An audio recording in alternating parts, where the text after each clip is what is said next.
Olá, aqui é Juan Brandt.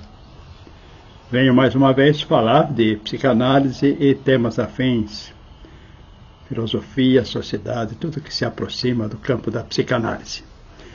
Estamos no dia 20 de outubro de 2024. Hoje eu quero falar sobre TDAH, transtorno de déficit de atenção e hiperatividade, na visão da psicanálise, atendendo a um pedido do Atos, que me havia feito 2 pedidos, um já falei dele, e hoje então entramos com este novo tema. Tem mais pedido aí na fila, mas nós vamos devagarzinho. Então, o termo transtorno não pertence à psicanálise, como eu já lhes disse. É uma classificação que vem da psiquiatria, também bastante da psicologia comportamental. Então, parte muito de verificar sintomas, juntar uma certa incidência de sintomas e, a partir daí, dar uma classificação como algo internacionalmente reconhecido, em que se vai falar, vamos dizer, a mesma língua, porque é a mesma classificação. A psicanálise, também eu já disse anteriormente, não pensa assim. Nós, na psicanálise, buscamos sempre a origem ou causa, alguma coisa mais remota que, no desenvolvimento, desde a infância, vai estabelecendo marcações que levam a sintomas que, umas vezes, podem levar numa direção, outras vezes noutra direção, ou seja, às vezes uma origem que, a grosso modo, pode ser a mesma, pode trazer nuances que levam a quadros patológicos distintos.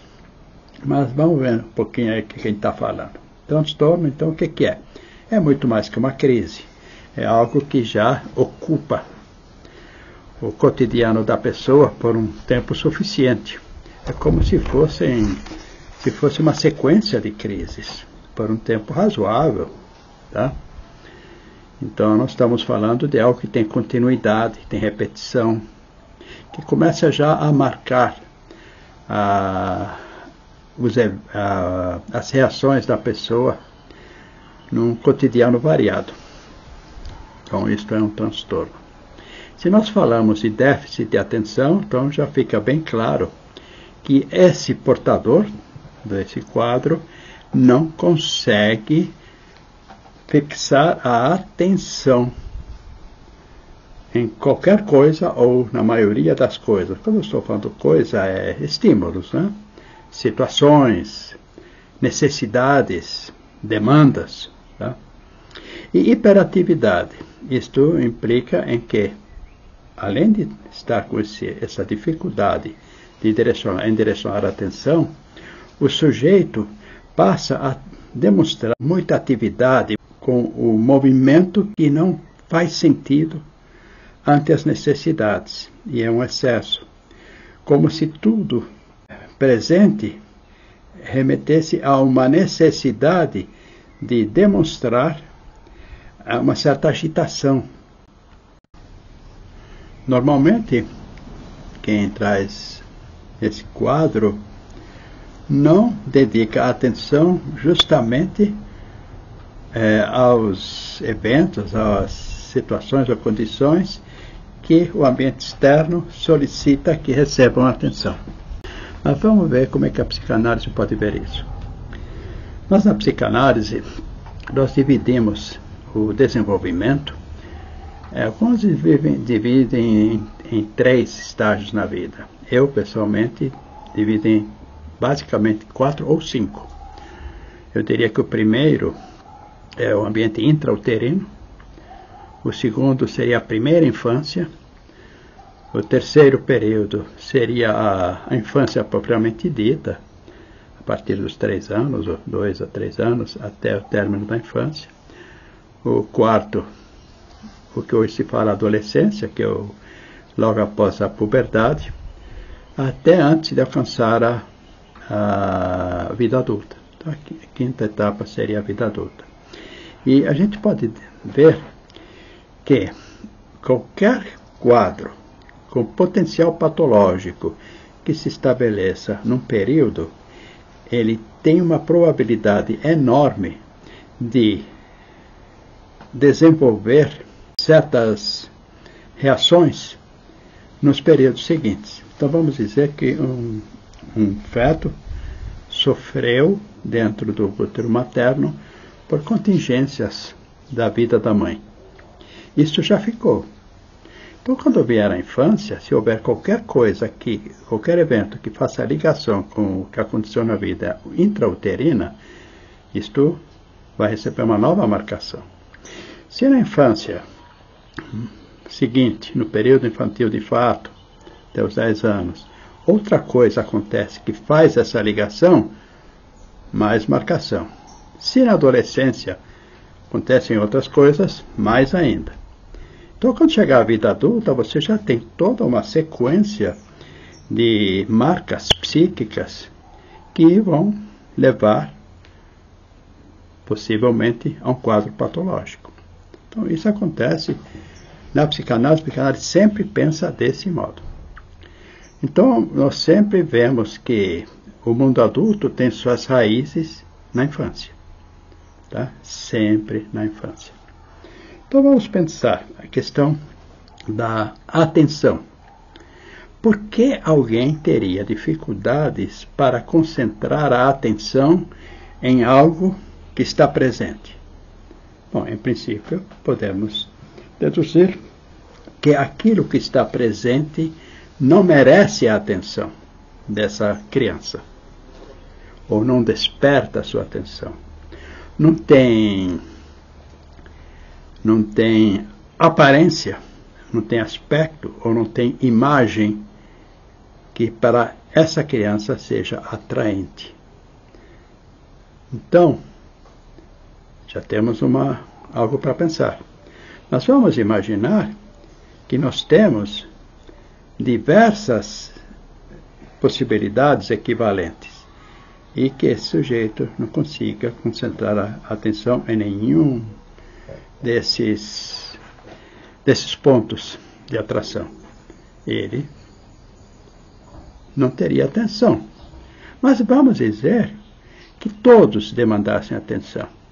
Ele teria que circular por eles todos, procurando aquele ao qual ele direcionaria a sua atenção. Mas existe um outro mais atrativo, e um outro.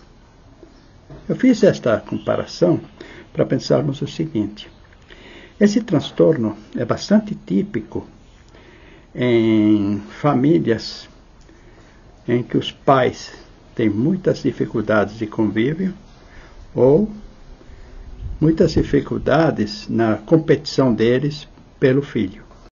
Então os pais disputam o amor do filho, ou os pais se afastam e os filhos querem os dois.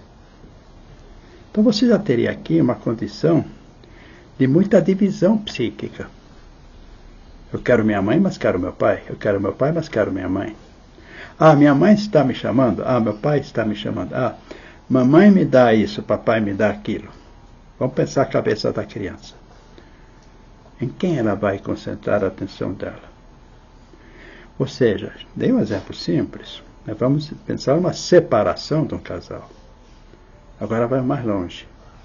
O casal se separa e a criança entra em quadros semelhantes à depressão, uma certa melancolia, porque ela quer os pais novamente juntos, porque para a criança o mundo é feito desse conjunto, é ela com os pais, é como se fosse um ente único. Os pais se separam, quebrou a unidade, fragmentou-se essa unidade. Então a criança está, por exemplo, com uma parte da família pré-existente e a outra parte está fora. Então quando ela está com essa, ela sente a falta da outra parte. E quando está com aquela, sente a falta daquela outra parte. Então ela estará sistematicamente, eu acho que usei exageradamente a palavra sistematicamente, mas está tudo bem, sem conseguir usufruir totalmente da presença que ela está tendo, porque falta a outra. Então o interesse dela está sempre na falta. Então agora chegamos num ponto importante. O déficit de atenção fala de falta. Falta alguma coisa para preencher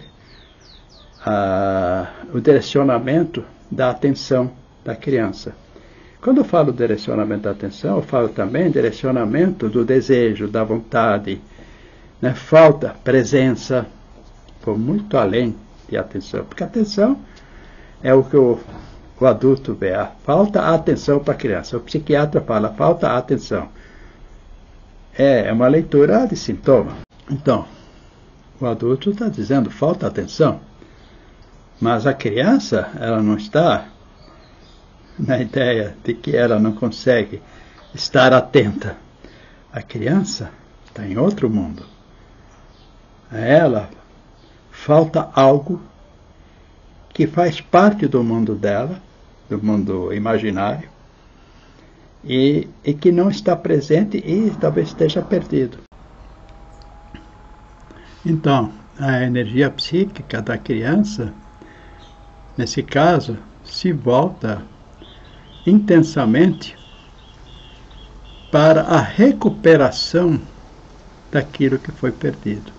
E aí onde surge a hiperatividade. Essa hiperatividade surge como uma agitação para se tornar estímulo para aquele que está ali presente, para que este não seja perdido.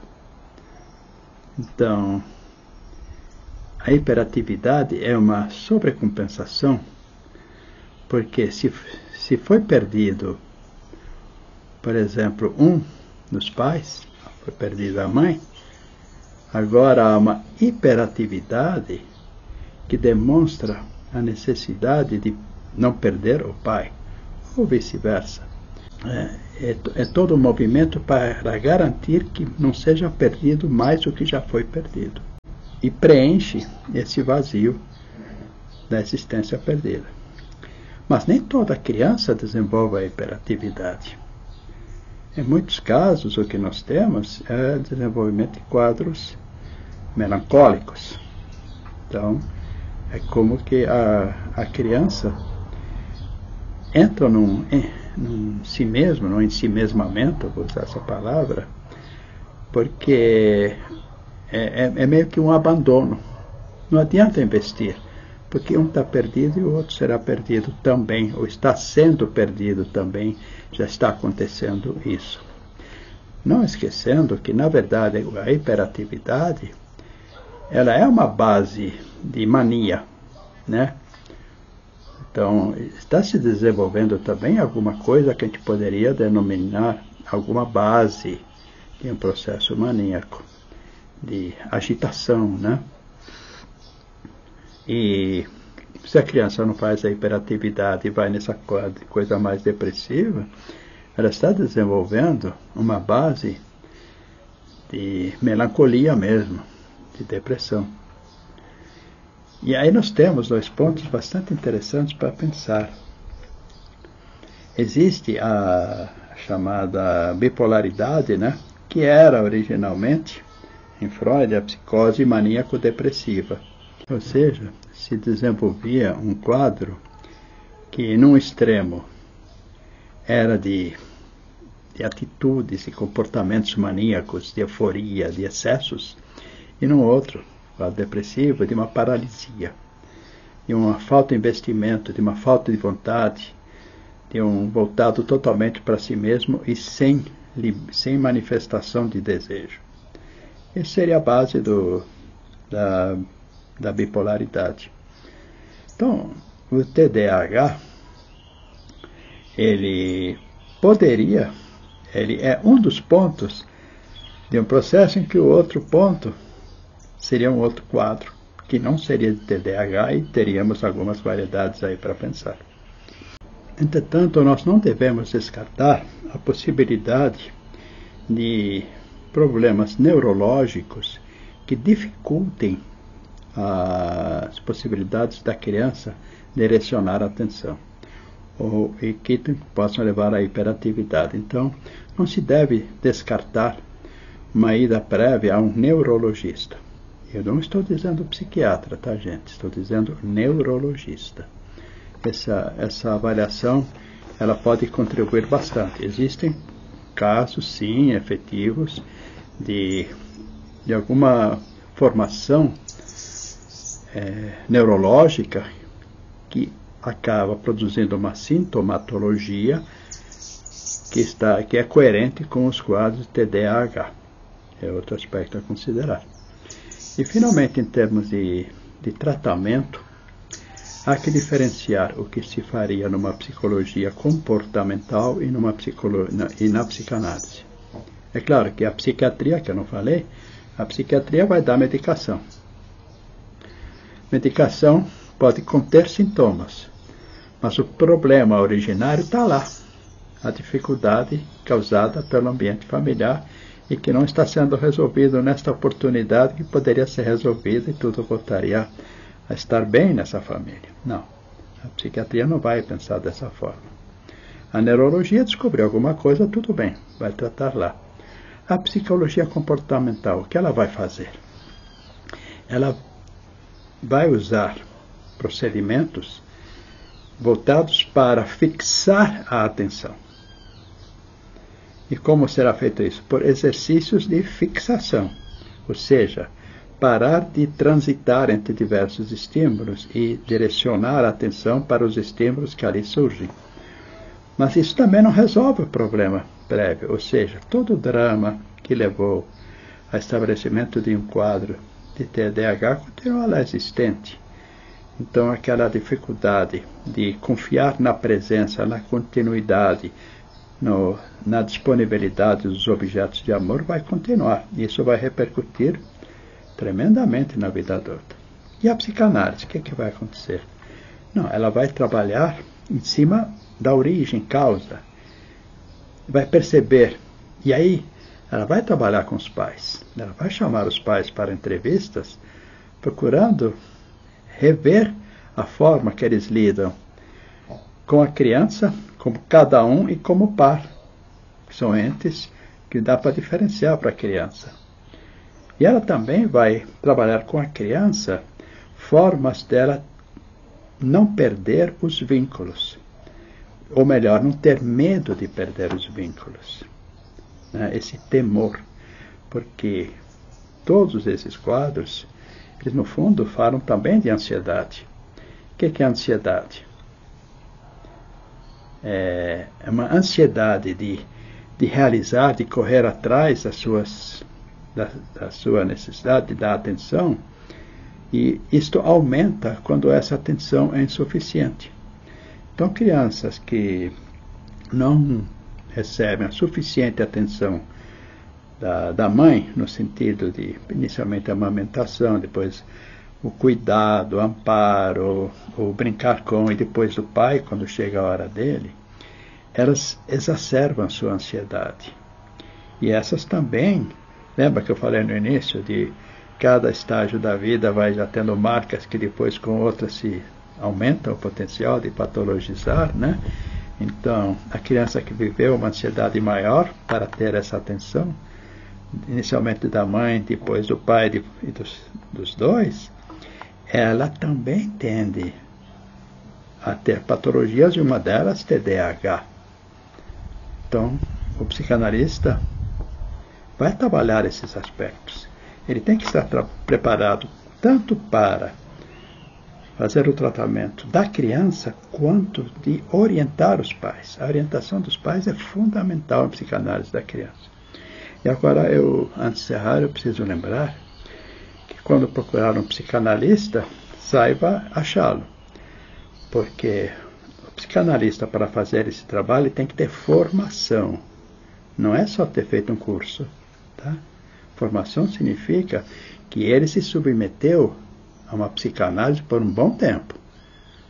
E ele também fez supervisão com alguém que é psicanalista. Ele aprendeu. Isso além dos estudos teóricos. É bom perguntar sempre onde ele fez formação, em qual instituição psicanalítica. E veja se é uma instituição séria ou uma delivery prêt-à-porter, que é o que mais tem por aí.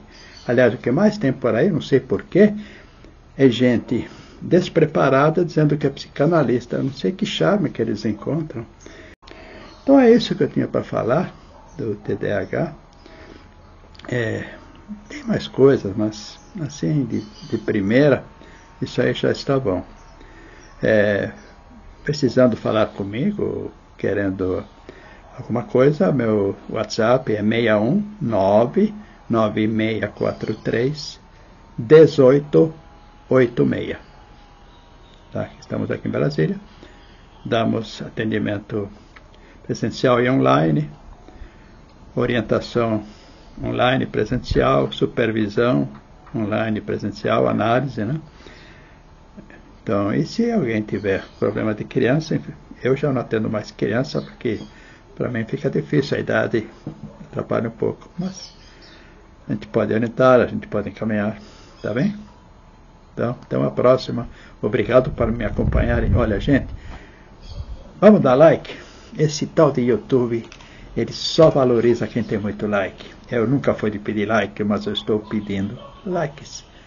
Porque quanto mais likes, mais eu apareço, mais aparecendo, mais gente aparece, se inscreve, clica e vai se construindo um espaço. Obrigado. Até mais, gente.